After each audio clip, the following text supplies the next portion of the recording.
তোমাদেরকে একটা কথা বলি, তোমরা প্লিজ মাইন্ড করো না কোনো। কারণ আগের দিন আমি একটা ভিডিও ছেড়েছিলাম যে আমি ইউটিউব থেকে এত টাকা পেয়েছি। ওটা ইয়ার্কি মেরেছিলাম, ওটা মিথ্যে কথা। কারণ আমি ইউটিউব থেকে এখনো কোনো টাকা আমি পাইনি।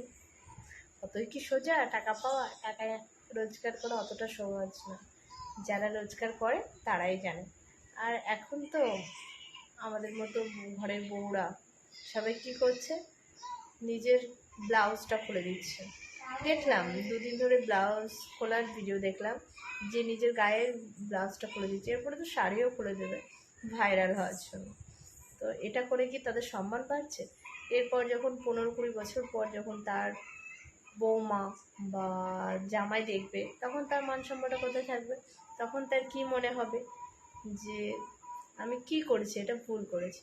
এখন টাকার পিছনে হয়তো দৌড়াচ্ছে, টাকার জন্যে হয়তো তারা এমন কাজগুলো করছে, করতে বাধ্য হচ্ছে, কিন্তু এটা করা তো উচিত না। যদি ইউটিউব, ফেসবুক, ইনস্টাগ্রাম এরা টাকা না দিত, তাহলে তুমি কি করতে? তুমি কীভাবে টাকাটা রোজগার করতে? যেভাবে রোজগার করতে সেভাবেই করো, কিন্তু ভালো করে ভিডিও বানাও। নিজের সম্মান কেন খোয়াবে অকারণ? সবাই খারাপ বলবে, সেটা কি ভালো লাগবে?